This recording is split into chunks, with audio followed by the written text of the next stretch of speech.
Assalamualaikum warahmatullahi wabarakatuh. Selamat pagi. Perkenalkan, nama saya Irnawati dari jurusan Bahasa Indonesia.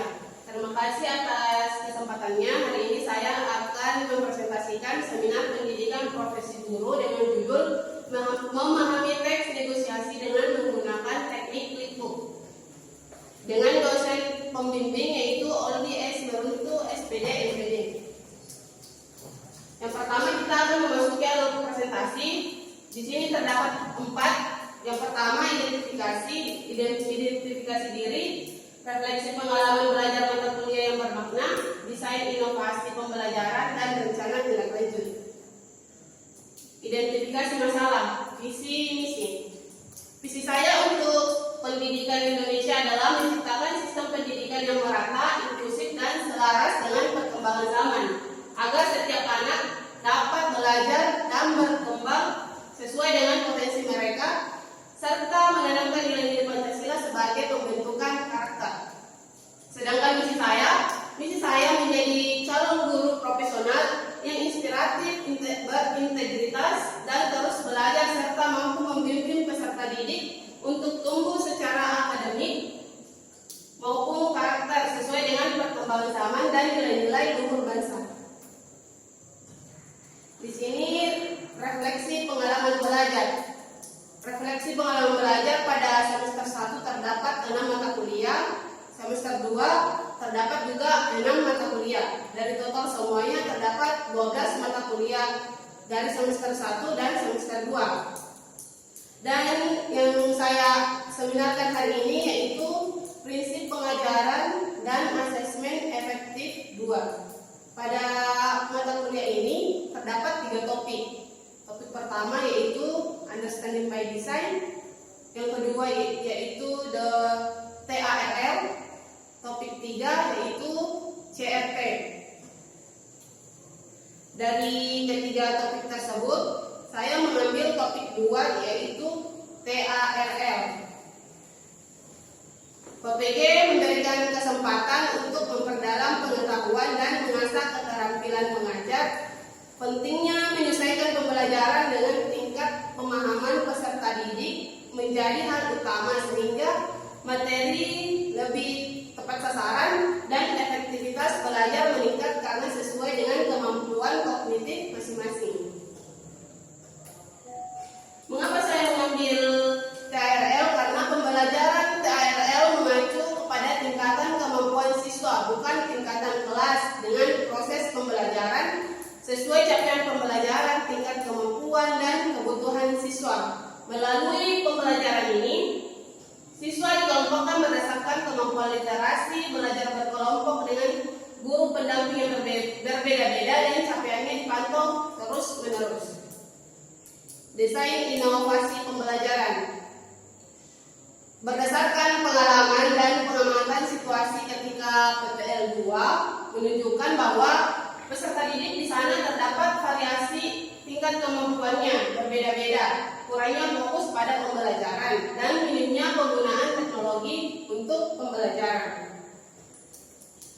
Maka dari itu, saya menerapkan pendekatan TARL dengan bahan ajar digital dan asesmen berbasis teknologi.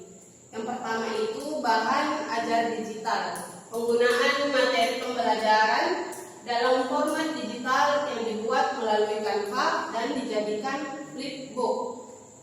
Yang kedua, asesmen berbasis teknologi. Menggunakan Wordwall untuk asesmen diagnostik. Dan kita perlu ketahui apa itu flipbook. Flipbook adalah buku digital interaktif yang meniru tampilan dan pengalaman seperti membalik halaman buku cetak. Biasanya digunakan untuk menyajikan dokumen dalam format menarik dan mudah diakses secara online. Prosesnya bahan ajar digital ini, saya akan membagikan buku ini kepada semua peserta didik yang saya ajar agar menjadi bahan ajar tambahan selain buku paket. Baik, ini contoh dari modul ajar saya yang saya sudah desain di Canva menjadikan flipbook. Seperti ini contohnya.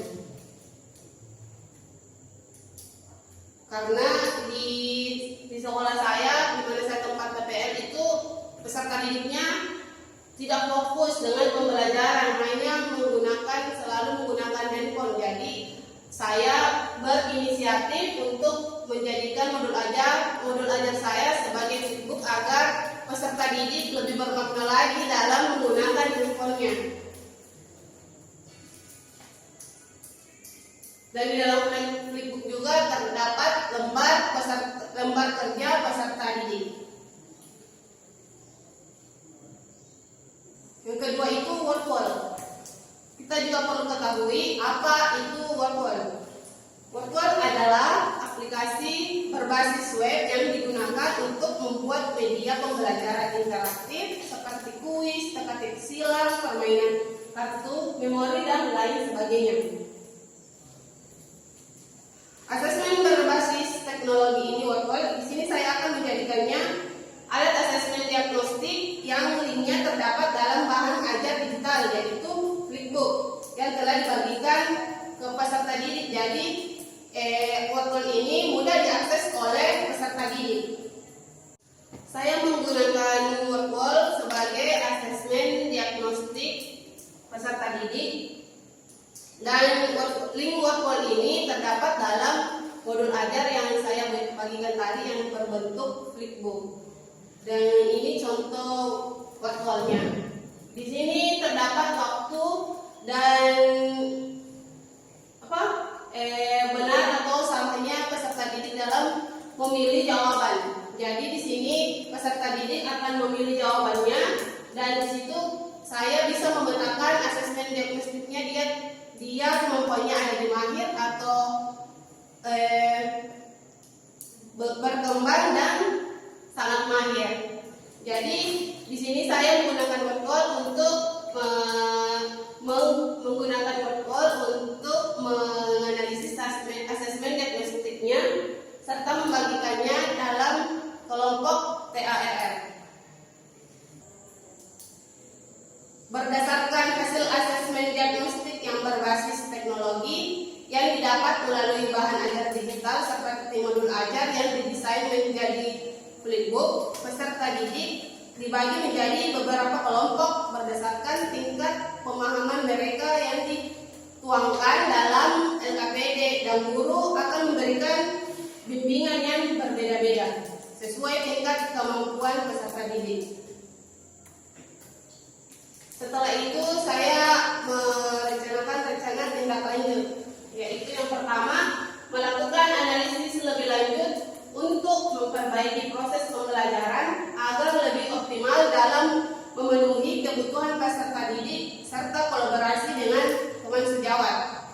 Yang kedua, merancang dan menerapkan inovasi pembelajaran sesuai dengan kurikulum yang berlaku. Tiga, memanfaatkan penggunaan teknologi secara efektif untuk mendukung proses pembelajaran.